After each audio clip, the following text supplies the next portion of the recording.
أعوذ بالله من الشيطان الرجيم بسم الله الرحمن الرحيم. Sourate 108. Al-Kawthar, l'affluence. C'est une mécoise de 3 versets. Au nom de Dieu, le tout miséricorde, le miséricordieux. Nous t'avons accordé l'affluence. Ne prie que ton maître, ne sacrifie qu'à lui. Qui te veut du mal, le mutiler, c'est lui. C'était les versets 1 à 3. Explication. Anas ibn Malik dit: L'envoyé alayhi salatu wassalam étant parmi nous dans la mosquée, il fit un somme, puis releva la tête en souriant. Nous lui dîmes: Qu'est-ce qui te fait sourire, ô envoyé de Dieu? Il dit: On vient de faire descendre une sourate. Après quoi, il récita: Nous t'avons accordé l'affluence. Ne prie que ton maître, ne sacrifie qu'à lui.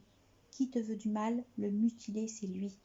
Puis il dit: Savez-vous ce qu'est l'affluence? Nous dîmes: Dieu en est plus connaissant, ainsi que son envoyé, alayhi salatu wassalam.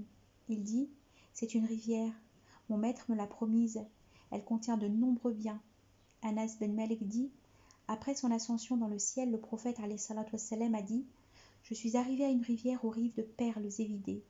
Alors j'ai dit: Qu'est-ce que c'est, ô Gabriel? Il a dit: C'est l'affluence.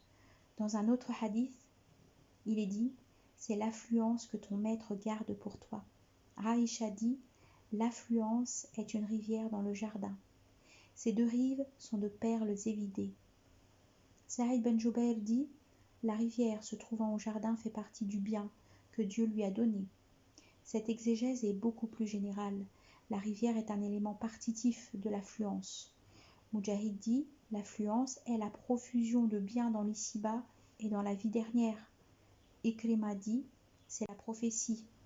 Le Coran est la belle rétribution de la vie dernière. Le verset « Ne prie que ton maître, ne sacrifie qu'à lui » signifie « Comme nous t'avons donné beaucoup de biens dans l'ici-bas et la demeure dernière, entre autres les rivières, la rivière. Voue pour ton maître tes prescrites et tes surérogatoires, ainsi que tes sacrifices. Adore-le sans rien lui associer, sacrifie en son nom seul. » En référence, ces paroles dit: Ma prière, mon observance, ma vie, ma mort appartiennent à Dieu, le maître des univers. Il n'a pas d'associé. C'est de cela que j'ai reçu commandement. Je suis le premier de ceux qui se soumettent.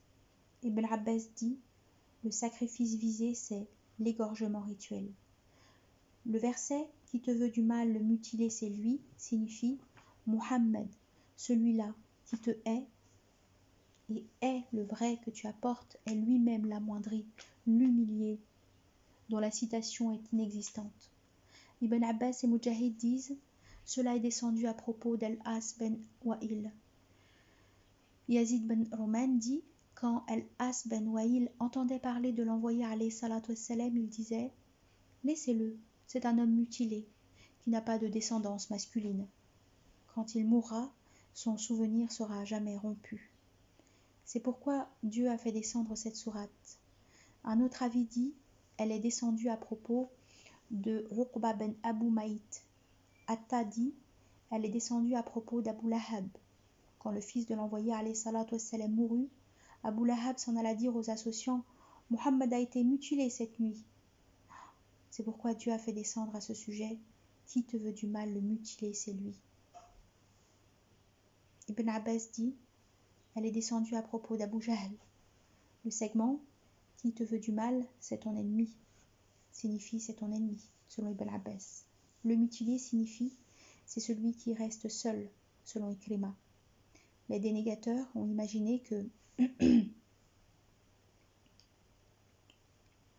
l'envoyé alayhi salatu wassalam allait être oublié après la mort de ses fils et qu'ainsi on allait ne plus entretenir son souvenir.